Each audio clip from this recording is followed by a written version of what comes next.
മഴ വന്നല്ലോ. വേറൊരാള് വേറെ കമന്റ് പറഞ്ഞു, ഒരു കൊട കയ്യിൽ പിടിച്ചുകൂടായിരുന്നു.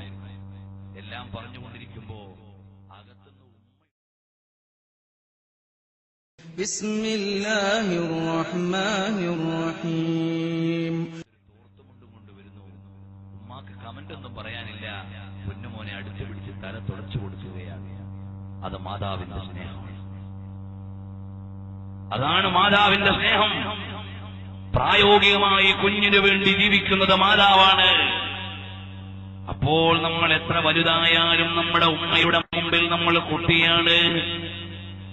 ഉമ്മാന്റെ കരുണയുടെ വർഷമില്ലാതെ നമുക്ക് വിജയിക്കാൻ കഴിയില്ല. അതുകൊണ്ട് എന്റെ പ്രിയമുള്ള സഹോദരാ,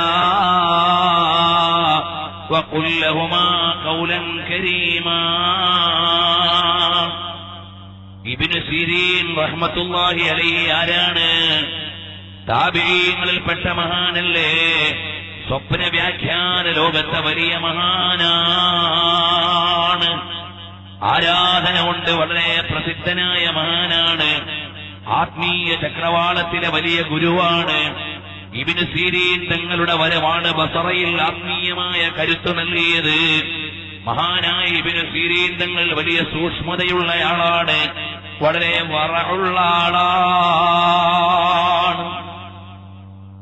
ആ ഇബ്നു സിരീൻ റഹ്മത്തുള്ളാഹി അലൈഹി, ഇബ്നു സിരീൻ റഹ്മത്തുള്ളാഹി അലൈഹിയാണ് അനസ് ഇബ്നു മാലിക് റളിയല്ലാഹു അൻഹുവിന്റെ, അതായത് നബി സല്ലല്ലാഹു അലൈഹി വസല്ലം തങ്ങൾക്ക് സേവനം ചെയ്ത അനസ് ഇബ്നു മാലിക് റളിയല്ലാഹു അൻഹു എന്ന സ്വഹാബിയുടെ ജനാസ നിസ്കാരത്തിന് നേതൃത്വം നൽകിയ മഹാനാണ് ഇബ്നു സിരീൻ, മുഹമ്മദ് ഇബ്നു സിരീൻ റഹ്മത്തുള്ളാഹി അലൈഹി. വലിയ സൂക്ഷ്മതയുള്ള ആളാണ്, വലിയ മഹത്വമുള്ള ആളാണ്. ആരാധന കൊണ്ട് വളരെയേറെ ശ്രദ്ധയാകർഷിച്ച മഹാനാണ്. സ്വപ്ന വ്യാഖ്യാനമെന്ന് പറഞ്ഞാൽ അത് അല്ലാഹുവിന്റെ നൂറിൽ നിന്ന് വ്യാഖ്യാനം പറഞ്ഞ മഹാനാണ്. മഹാനവറുകളെ കുറിച്ച് മാത്രം ഒരു ദിവസം വഅദ് പറയാൻ മാത്രം വിശാലമായ ചരിത്രമുള്ള മഹാനാണ്. പ്രിയമുള്ളവരെ, ആ മഹാനായ ഇബ്നു സിരീൻ ഉമ്മയോട് വളരെ താഴ്ന്ന സ്വരത്തിലേ സംസാരിക്കൂ. കണ്ടാൽ തോന്നിപ്പോകും ഇദ്ദേഹം രോഗിയാണോ. ഉമ്മാന്റെ മുമ്പിൽ വളരെ വിനയത്തോടെ നിൽക്കുന്നുള്ളൂ. കാരണം വലിയ ഭയമാണ്. എന്തെങ്കിലും ഒരു അദബുകേട് ഉമ്മാന്റെ അടുക്കൽ വന്നു പോയാൽ എന്റെ ജീവിതം പോയല്ലോ എന്ന് ചിന്തിച്ച മഹാനായ ഇബ്നു സിരീൻ റഹ്മത്തുള്ളാഹി അലൈഹി. നമ്മളൊക്കെ വലിയ കാര്യം സംസാരിച്ചുകൊണ്ടിരിക്കുമ്പോ ഉമ്മ ചോദിക്കും, മോനെ എന്തായിപ്പോ അത്? ഉമ്മാക്ക് പറഞ്ഞാൽ മനസ്സിലാവുന്ന വിഷയമൊന്നും ആയിരിക്കില്ല. അപ്പൊ ചില മക്കൾ പറയും, ഒന്ന് മിണ്ടാതിരുന്നതല്ല,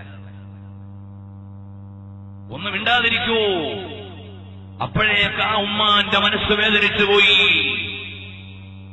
ഒരിക്കലും നിന്നിൽ നിന്ന് അങ്ങനെ ഒരു വർത്തമാനമുണ്ടാകാൻ പാടില്ല.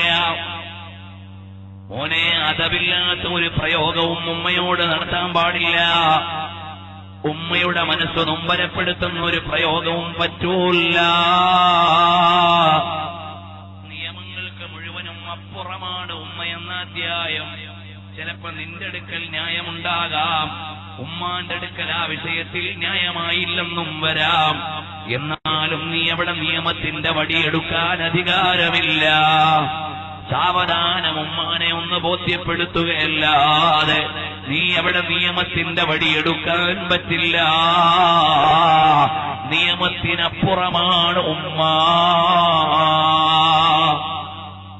നീ പോകണ്ട മോനെ, ഞാൻ എന്തായാലും ഇപ്പൊ പോകുന്ന ഉമ്മയോട് പറയാൻ പാടില്ല. അപ്പം മിണ്ടാതെ അവിടെ നിൽക്കണം. കുറച്ചു കഴിയുമ്പോ ഉമ്മാനോട് പോയി പറയണം. ഉമ്മ, അവിടെ രണ്ടാള് കാത്തു നിൽക്കും, ഞാൻ ചെല്ലാമെന്ന് പറഞ്ഞിരുന്നു. വേറൊരു സ്ഥലത്ത് ഇന്ന പ്രോഗ്രാമുണ്ട്, അവിടെ എത്താമെന്ന് അറിയിച്ചിരുന്നു.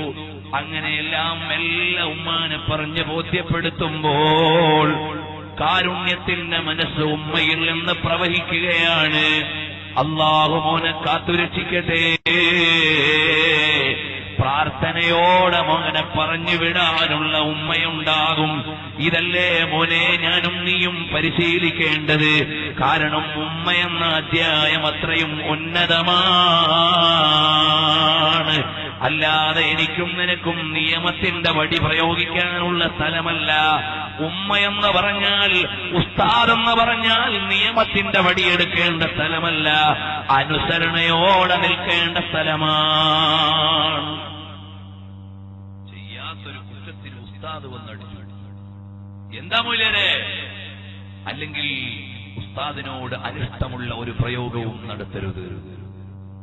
അടിയൊക്കെ കഴിഞ്ഞ് ഉസ്താദ് പോയപ്പോ മെല്ലെ ഉസ്താദിന്റെ അടുത്ത് ചെന്നിട്ടുണ്ട്, ഉസ്താദ് ഞാനത് ചെയ്തിരുന്നില്ല. അപ്പോഴേ ഉസ്താദിന് നല്ലൊരു പ്രാർത്ഥന കിട്ടും. ഇന്നതൊക്കെ പോയി. ഇന്ന് മദ്രസയിൽ പഠിക്കുന്ന കുട്ടിയെ പാഠം പഠിക്കാത്തതിന്റെ പേരിൽ അടിച്ചാൽ ആ ഉസ്താദിനെ ഗരാവോ ചെയ്യാനും കാണിച്ചു കൊടുക്കാമെന്ന് പറയാനും മദ്രസ തന്നെ ഇവിടെ വേണ്ട എന്ന് പറയാനും ധിക്കാരികളായ ആളുകൾ ഇറങ്ങിയ ഒരു കാലമാണ്. അതുമാത്രമല്ല, കുട്ടിയെ അടിച്ചാൽ കുട്ടിയും പറയും ഒന്നുകൂടൊന്ന് തല്ലിയ മൊയ്ലിയാരെ, ഞാൻ ചാനലുകാരനെ വിളിക്കും. ഈ നിലയിലേക്ക് എത്തിപ്പോയില്ലേ ഇന്നത്തെ സാമൂഹിക ഘടന? അനുസരണയുള്ള ലോകം മാറിയില്ലേ? അതുകൊണ്ട് നാം അറിയേണ്ടത്, ഉമ്മയും ഉസ്താദുമെന്ന് പറഞ്ഞാൽ അത് നിയമത്തിന്റെ ലോകമല്ല, അത് അനുസരണയുടെ ലോകമാണ്. ഉമ്മയെന്ന് പറഞ്ഞാൽ മുരിയാരെ എന്റെ ഭാഗത്തല്ലേ ന്യായം, ഉമ്മ അന്യായമല്ലേ ചെയ്തത്, അങ്ങനെ നീ പറയേണ്ടി വരരുത് കേട്ടോ. ഒട്ടുമിക്ക ചെറുപ്പക്കാരും വഞ്ചനയുടെ വലയിൽ വീഴുന്നത് ഭാര്യമാർ തിരിപ്പിക്കുന്നതിന്റെ പേരിലാണ്. പ്രിയമുള്ള പെങ്ങളെ, നിന്റെ ഭർത്താവിന്റെ സ്വർഗം നഷ്ടപ്പെടുത്തുന്ന പണി എടുക്കല്ലേ മോളെ. നമ്മുടെ സുഖസൗകര്യ ജീവിതത്തിന് ഭർത്താവിന്റെ ഉമ്മ ഭാരം എന്ന് ചിന്തിക്കുന്ന ഒരു പെണ്ണുമുണ്ടാകാൻ പാടില്ല. നിന്റെ ഭർത്താവിന് കാലാകാലം നരകം നേടിക്കൊടുക്കാൻ പറ്റുന്നതാണ് ഉമ്മാന്റെ കോപം. അപ്പൊ നീ എപ്പോഴും ശ്രദ്ധിക്കണം, എന്റെ ഭർത്താവിന് ഉമ്മാന്റെ കോപം വന്നു പോകരുത്. ഞാൻ എത്ര സഹിച്ചാലും വേണ്ടില്ല, ഞാൻ എത്ര ക്ഷമിച്ചാലും വേണ്ടില്ല, എനിക്കെത്ര അഡ്ജസ്റ്റ്മെന്റ് ചെയ്യേണ്ടി വന്നാലും വേണ്ടില്ല, എന്റെ ഭർത്താവിന് മാതാവിന്റെ കോപം ലഭിച്ചുകൂടാ. ഈ ഒരു വിചാരം ഭർത്താവിനോട് സ്നേഹമുള്ള പെണ്ണിന് വേണം. അല്ലാതെ നിന്റെ ദേഹീയ താൽക്കാലിക താൽപര്യങ്ങളിൽ മാത്രം നീ ചിന്തിക്കരുത്. നിന്റെ ഭർത്താവിനോട് നിനക്ക് സ്നേഹമുണ്ടോ? അയാൾക്ക് സ്വർഗം കിട്ടാനുള്ള ഉമ്മാനെ ആ മകനുമായി അകറ്റല്ലേ മോളെ.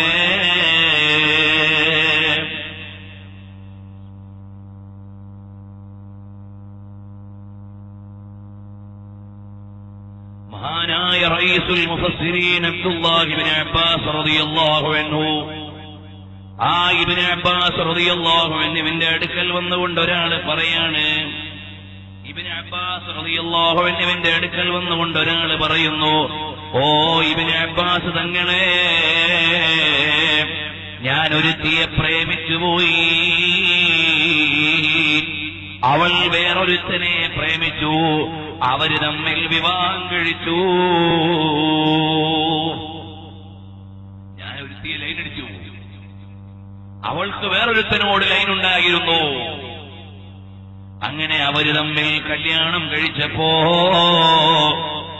എനിക്ക് സഹിച്ചില്ല, ഞാൻ അവളെ പോയി കുത്തിക്കൊന്നുകളഞ്ഞു. ഞാൻ അവളെ അങ്ങ് കൊന്നുകളഞ്ഞു. ഇബ്നു അബ്ബാസ് തങ്ങളെ, എന്നാൽ എനിക്കിനി രക്ഷപ്പെടാനുള്ള മാർഗമെന്താണ്? അപ്പോഴാണ് ഇബ്നു അബ്ബാസ് റളിയല്ലാഹു അൻഹുവിന്റെ ചോദ്യം, അല്ലയോ മോനെ, നിന്റെ ഉമ്മ ജീവിച്ചിരിപ്പുണ്ടോ? നിന്റെ ഉമ്മ ജീവിച്ചിരിപ്പുണ്ടോ? അദ്ദേഹം പറഞ്ഞു, ഇല്ല. فقال تب إلى الله وتقرب إليه ما استطعت. മോനെ, എന്നാൽ അല്ലാഹുവിനോട് നീ തൗബ ചെയ്യണം, അല്ലാഹുവിനോട് പരമാവധി നീ അടുത്തുകൊള്ളണം, നീ നിന്റെ പാപങ്ങൾ ഏറ്റുപറഞ്ഞ് പൊരുത്തം തേടണം. ഇതെല്ലാം കേട്ടുകൊണ്ടിരിക്കുന്ന അതാ ഇബ്നു യസാർ റളിയല്ലാഹു അൻഹു ചോദിക്കുന്നു. അതാ ഇബ്നു യസാർ റളിയല്ലാഹു അൻഹു ചോദിക്കുകയാണ്, അല്ലയോ ഇബ്നു അബ്ബാസ് തങ്ങളെ, എന്തിനാണ് അയാളോട് ഉമ്മ ജീവിച്ചിരിപ്പുണ്ടോ എന്ന് ചോദിച്ചത്? അയാളോട് ഉമ്മ ജീവിച്ചിരിപ്പുണ്ടോ എന്ന് ചോദിച്ചത് എന്തിനാണ്? ഉടനെ മഹാനായ ഇബ്നു അബ്ബാസ് റളിയല്ലാഹു അൻഹു പറയാണ്, فقال إني لا أعلم عملا أقرب إلى الله عز وجل من بر الوالدين. ഞാൻ ആ സഹോദരനോട് ഉമ്മ ജീവിച്ചിരിപ്പുണ്ടോ എന്ന് ചോദിച്ചത് അല്ലാഹുവിലേക്ക് അടുക്കാൻ പറ്റുന്ന നല്ല ഒരു അമല് പറഞ്ഞു കൊടുക്കാനാണ്. ലാ അഅലമു അമലൻ അഖറബു ഇലല്ലാഹ്, അല്ലാഹുവിലേക്ക് അടുക്കാൻ പറ്റുന്ന ഒരു അമലും എനിക്കറിയില്ല.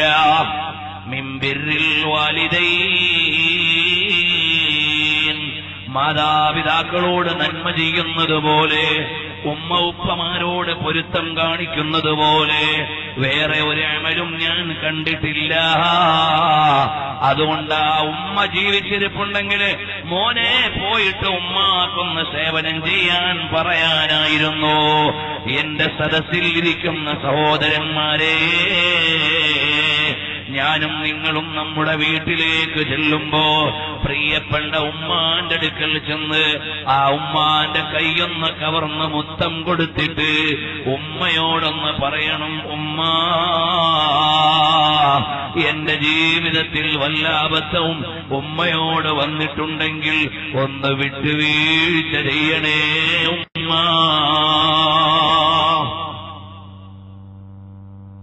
എനിക്കും നിങ്ങൾക്ക് ഉമ്മയോട് പറയാൻ കഴിയണം. അപ്പൊ ഉമ്മാക്കൊരു പ്രതികാരവും ഇല്ല, ഉമ്മാക്ക് പ്രതികാരം ഉണ്ടാവില്ല. എത്ര ദേഷ്യത്തോടെ ഇരിക്കുന്ന മാതാവും മകനടുത്തു വന്ന സങ്കടം പറയുമ്പോഴേക്ക് പൊട്ടിക്കരഞ്ഞു പോകും. അതിനെ അവർക്ക് സാധിക്കുകയുള്ളൂ, അതിനെ അവർക്ക് കഴിയൂ. അതാണ് ഉമ്മ എന്ന അധ്യായം. അതുകൊണ്ട് മോനെ, നിന്റെ ഉമ്മാന്റെ അടുക്കലേക്ക് ചെന്നിട്ട് നമ്മൾ ചെറുപ്പകാലത്ത് അല്ലെങ്കിൽ ഇടയിൽ അവിവേകം കൊണ്ട് ഉമ്മാക്ക് ഇഷ്ടമില്ലാത്തത് ചെയ്തു പോയെങ്കിൽ, ഉമ്മാക്ക് പൊരുത്തമില്ലാത്ത വാക്ക് പറഞ്ഞു പോയെങ്കിൽ, ഭാര്യയുടെ വാക്ക് കേട്ടുകൊണ്ട് ഉമ്മാനെ വല്ല നിലയിലും അനിഷ്ടപ്പെടുത്തിയെങ്കിൽ, എന്റെ പ്രിയമുള്ള സഹോദരാ,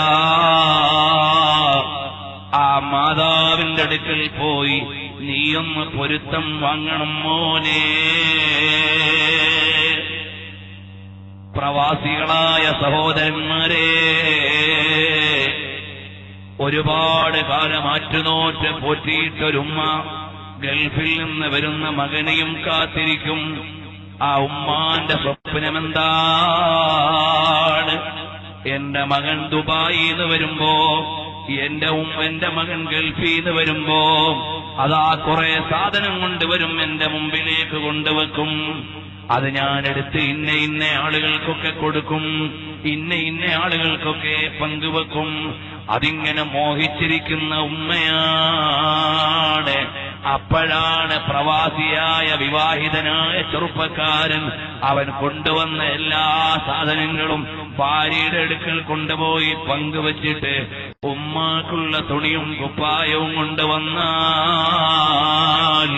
ചിലപ്പോ ഉമ്മാന്റെ മനസ്സിന്റെ ബാലൻസ് തെറ്റാൻ അതും മതിമോനെ. ഒരു മനഃശാസ്ത്രജ്ഞനായ കോഴിക്കോട് ജില്ലയിൽ ജീവിക്കുന്ന ഒരു ഡോക്ടർ ഉന്നതങ്ങളിൽ ഒരു വെളിച്ചം എന്ന പേരിൽ അദ്ദേഹത്തിന്റെ ചികിത്സാനുഭവങ്ങൾ എഴുതുന്നതിൽ കാണാം. ഒരമ്മയുടെ മാനസിക നില തെറ്റിപ്പോയി. അവസാനം മനഃശാസ്ത്രജ്ഞന്റെ അടുക്കിലെത്തി, സൈക്കാട്രിസ്റ്റിന്റെ അടുക്കിലെത്തി. കുറെ കഴിഞ്ഞു. അവസാനം ഇവരോട് ഫ്രീ ആയി ഫ്രാങ്കായി സംസാരിക്കും. പറയാണ്, ഞാൻ വളരെ കഷ്ടപ്പെട്ടാണ് ഈ മോനെ വളർത്തിക്കൊണ്ടത്. എനിക്കൊരു സ്വപ്നമുണ്ടായിരുന്നു, എന്റെ മകന് ഗൾഫിൽ നിന്ന് വരുമ്പോ അവൻ കൊണ്ടുവരുന്ന സാധനങ്ങളൊക്കെ ഇങ്ങനെ കണ്ട് വിതരണം ചെയ്യണം, എനിക്കൊന്നും വേണ്ട. അതിങ്ങനെ പ്രതീക്ഷിച്ചിരിക്കുമ്പോഴാണ് അവൻ അതെല്ലാം കൊണ്ടുവന്ന് അവന്റെ ഭാര്യയുടെ കയ്യിൽ കൊടുത്തിട്ട് എനിക്കുള്ള 2 സാധനവും കൊണ്ടതാ വരണേ. എനിക്കതൊന്നും വേണ്ട. എനിക്കാ എന്റെ പ്രിയപ്പെട്ട മകന്റെ വരവും അനുബന്ധമായ ചില സന്തോഷങ്ങളും എന്റെ മനസ്സിലുണ്ടായിരുന്നു, അതെല്ലാം തകർന്നുപോയി. ഉമ്മാന്റെ നിലയങ്ങ് തെറ്റിപ്പോയി. ഇതുപോലെ എത്രയെത്ര ചെറിയ കാര്യങ്ങളാണ് മോനെ നമുക്ക് വലിയ ശ്രദ്ധയോടുകൂടി കൈകാര്യം ചെയ്യേണ്ടത്. നീ നിന്റെ വീട്ടിലേക്ക് വന്ന് കോളിംഗ് ബെല്ലടിക്കുമ്പോ എല്ലാ ദിവസവും നീ വീട്ടിലേക്ക് കൊണ്ടുവരുന്ന ബണ്ടില് അല്ലെങ്കിൽ കൊണ്ടുവരുന്ന സാധനങ്ങൾ ഉമ്മാന്റെ കയ്യിൽ കൊടുക്കലാണ്. കല്യാണം കഴിച്ചതിന്റെ പിറ്റേന്ന് നിന്റെ ഭാര്യയാണ് വന്ന് നിന്റെ ഡോറ് തുറന്നത്. നീ കൊണ്ടുവന്ന സാധനം അങ്ങ് നിന്റെ ഭാര്യയുടെ കയ്യിൽ അങ്ങ് കൊടുക്കുന്നു. അപ്പോഴാണ് ഉമ്മാന്റെ മനസ്സിലൊരു ചിന്ത, അല്ല ഇവൻ കല്യാണം കഴിച്ച് ഒരു ദിവസമായപ്പോഴേക്ക് ഇവനെ എനിക്ക് നഷ്ടമായല്ലോ. സ്വാഭാവികമായും ഒരു ഉമ്മായുടെ മനഃശാസ്ത്രമാണ് വിവാഹം കഴിക്കുമ്പോഴേക്കും മകനെ എനിക്ക് അന്യമായി പോകുമോ എന്ന പ്രകൃതിപരമായ ഒരു മാനസിക ചിന്തയുണ്ടാകുമെന്ന് ഡോക്ടർമാര് പറയുകയാണ്. സ്വാഭാവികമായും ഉണ്ടാകാവുന്നതാണ്. അപ്പോഴാണ് നീ കൂടുതൽ ശ്രദ്ധിക്കേണ്ടതെന്ന് എന്റെ പ്രിയമുള്ള സഹോദരന്മാരോട് ഓർമ്മപ്പെടുത്തുകയാണ്. നീ നിന്റെ ഭാര്യയെ പറഞ്ഞു ബോധ്യപ്പെടുത്തണം. ഉമ്മ എന്ന അധ്യായം വലിയ അധ്യായമാണ്. ആ അധ്യായത്തിൽ നിന്നൊരു ശ്രദ്ധയും നിനക്ക് വിട്ടുപോകാൻ പാടില്ല. ആയിഷ റളിയല്ലാഹു അൻഹ നിവേദനം ചെയ്യുകയാണ്, നബി സല്ലല്ലാഹു അലൈഹി വസല്ലം തങ്ങൾ പഠിപ്പിക്കുന്നു, ഞാൻ സ്വർഗം എനിക്ക് കാണിക്കപ്പെടുകയും ഞാനതിൽ കടക്കുകയും ചെയ്തപ്പോ സ്വർഗീയ ആരാമത്തിലേക്ക് ചെല്ലുമ്പോ അല്ലാഹുവിന്റെ അനുഗ്രഹത്തിന്റെ വീടല്ലേ മോനെ സ്വർഗം. ആ സ്വർഗത്തിന്റെ ഉള്ളറയിലേക്ക് ചെല്ലുമ്പോ ഒരാൾ വളരെ മധുരമനോഹരമായ ഖുർആൻ ഓതുന്നുണ്ട്, ഒരാൾ വളരെ മനോഹരമായ ഖുർആൻ ഓതുന്നുണ്ട്. ഉടനെ നബി സല്ലല്ലാഹു അലൈഹി വസല്ലം തങ്ങൾ ചോദിച്ചു, ഈ ഖുർആൻ ഓതുന്ന ആളാരാണ്? ഇമാം അഹ്മദ് നിവേദനം ചെയ്യുകയാണ്, സഹോദരന്മാരെ, ഈ ഖുർആൻ ഓതുന്നയാൾ ആരാണെന്ന് അല്ലാഹുവിന്റെ ഹബീബ് ചോദിക്കുകയാണ്. ഉടനെ അവിടുന്ന് പറയുന്നു, ഹാരിസത്ത് ബിൻ നുഅ്മാൻ. ഹാരിസത്ത് ബിൻ നുഅ്മാനാണ്. എന്തേ ഹാരിസത്ത് ബിൻ നുഅ്മാന് സ്വർഗീയ ആരാമത്തിൽ നിന്ന് കേൾക്കുന്ന വിധം മധുരമനോഹരമായ ഖുർആൻ ഓതാനുള്ള ഭാഗ്യം എന്തുകൊണ്ടാണ് കിട്ടിയതെന്ന് ചോദിക്കുമ്പോ മറുപടി വരുന്നു, ഉമ്മയോട് വലിയ ഗുണം ചെയ്തയാളാണ്, ഉമ്മാക്ക് വലിയ നന്മ ചെയ്ത ആളാണ്. അതുകൊണ്ട് എന്റെ സദസ്സിലുള്ള ചെറുപ്പക്കാരാ, ഉമ്മാന്റെ അടുക്കൽ പോയിട്ട് നീ ഒന്ന് കൈപിടിച്ച് മുത്തം കൊടുത്ത് മുസാഫഹത്ത് ചെയ്തിട്ട് ആ ഉമ്മയുടെ പൊരുത്തം വാങ്ങിയാൽ എനിക്കും നിനക്കും പാപം പൊറുക്കാനുള്ള കാരണമാണ്. ഇൻഷാ അല്ലാഹ് ഞാൻ എന്റെ ഉമ്മാന്റെ അടുക്കൽ പോയിട്ട് ഉമ്മാന്റെ കരം കവർന്നു ഉമ്മയോട് മുത്തം കൊടുത്തിട്ട് ഞാൻ എന്റെ ഉമ്മയോട് എന്തെങ്കിലും വന്നു പോയിട്ടുണ്ടെങ്കിൽ ഞാൻ എന്റെ ഉമ്മയോട് പൊരുത്തം ചോദിക്കുമെന്ന മനസ്സുള്ള എത്രയാൾ ഈ സദസ്സിലുണ്ട് സഹോദരൻ? നമ്മുടെയൊക്കെ വാക്കിലോ സമീപനത്തിലോ എന്തെങ്കിലും വന്നിട്ടുണ്ടെങ്കിൽ പ്രിയമുള്ള ഉമ്മ എനിക്ക് വിട്ടുവീഴ്ച ചെയ്യണമെന്ന് നിർവ്യാജം തുറന്നു പറഞ്ഞ് ഇൻഷാ അല്ലാഹ് ഞാൻ എന്റെ ഉമ്മാനോട് പൊരുത്തം ചോദിക്കും. ആ മനസ്സുള്ള എത്ര പേര് സദസ്സിലുണ്ട്? ഇൻഷാ അല്ലാഹ് നമുക്കൊക്കെ ഒന്ന് ചോദിച്ചൂടെ? ഉമ്മയോടൊരു അബദ്ധം എനിക്ക് വന്നിട്ടില്ല എന്ന നമ്മുടെയൊക്കെ വാദം. ഇൻഷാ അല്ലാഹ് ഞങ്ങൾ വീട്ടിൽ പോയി പ്രിയപ്പെട്ട ഉമ്മാനോട് എനിക്ക് കിട്ടുന്ന ഏറ്റവും അടുത്ത സമയം ഉമ്മയോട് ഞാൻ മനസ്സറിഞ്ഞൊന്ന് പൊരുത്തം ചോദിക്കുമെന്ന് തീരുമാനിക്കാൻ പറ്റുന്ന എത്ര ആളുണ്ട്? ഇൻഷാ അല്ലാഹ് കഴിയുന്നവരും ഇൻഷാ അല്ലാഹ് പറഞ്ഞു.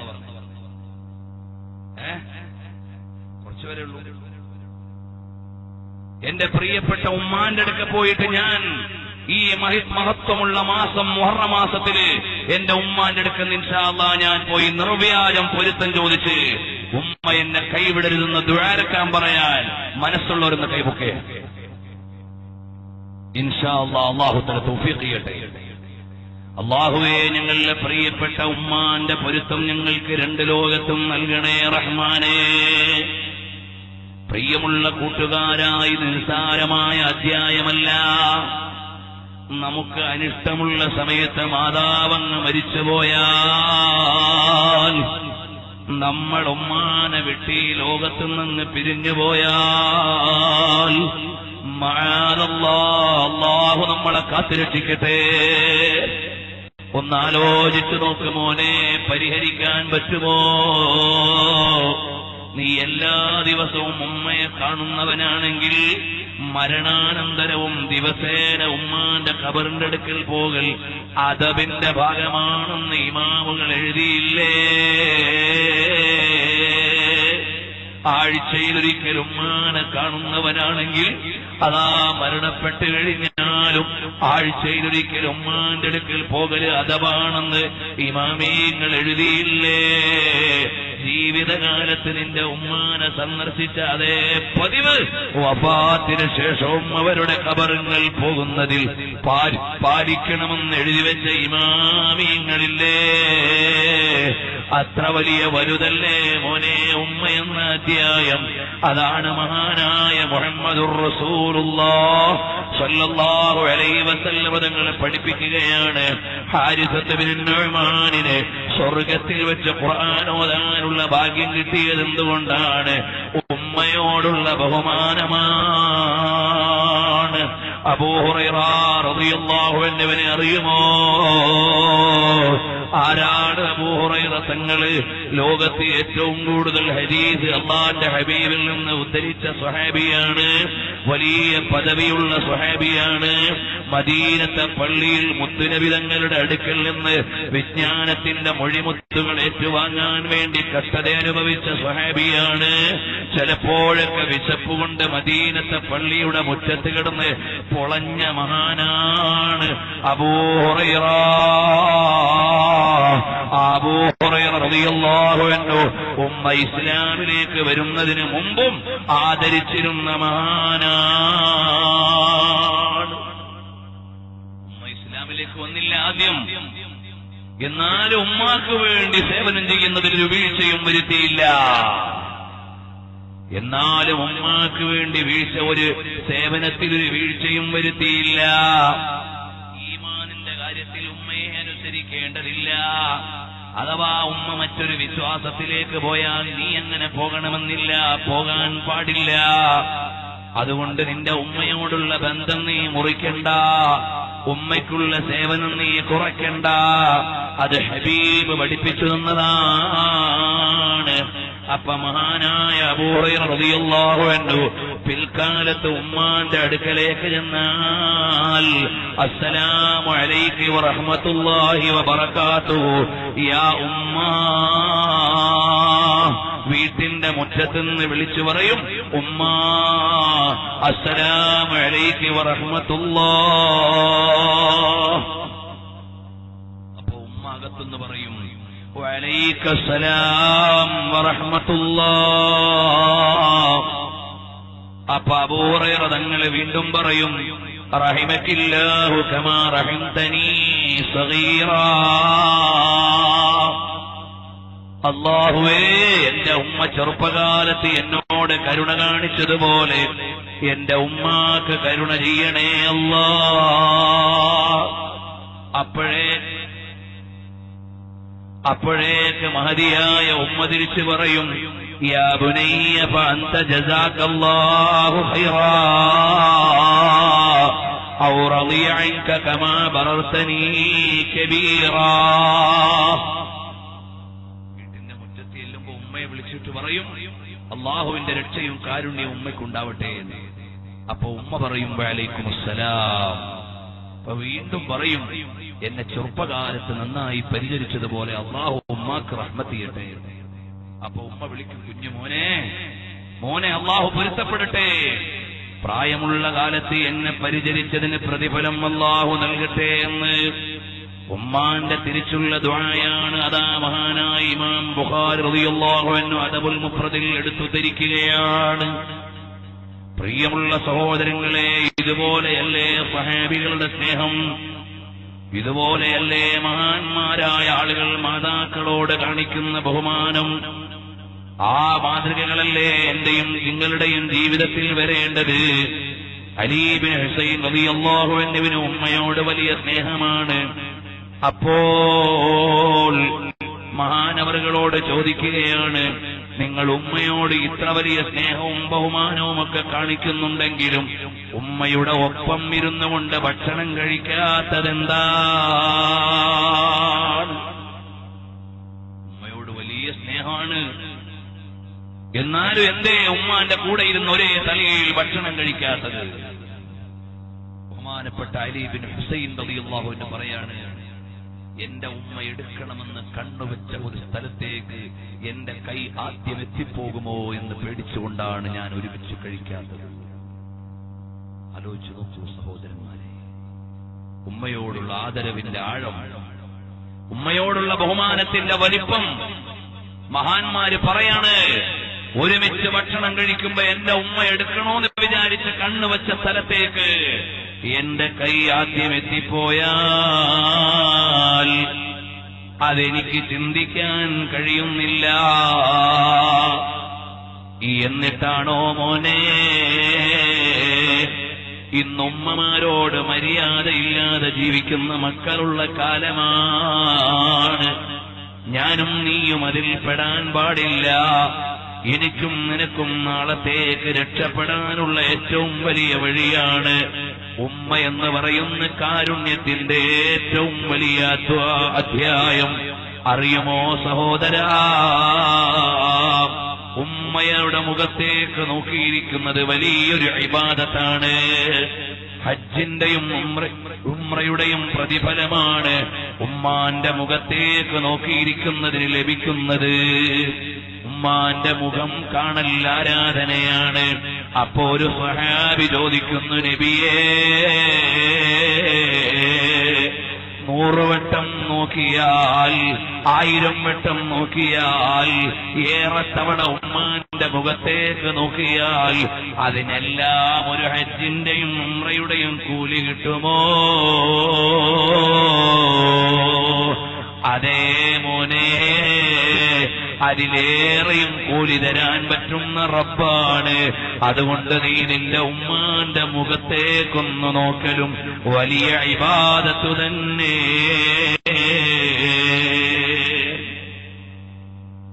നോക്കൂ നിങ്ങൾ, സന്തോഷത്തോടെ ഉമ്മാനെ ഒന്ന് നോക്കുക. വീട്ടിൽ നിന്ന് വരുമ്പോ ഉമ്മാനെ ഒന്ന് കണ്ട് സന്തോഷിപ്പിച്ചിട്ട് വരിക.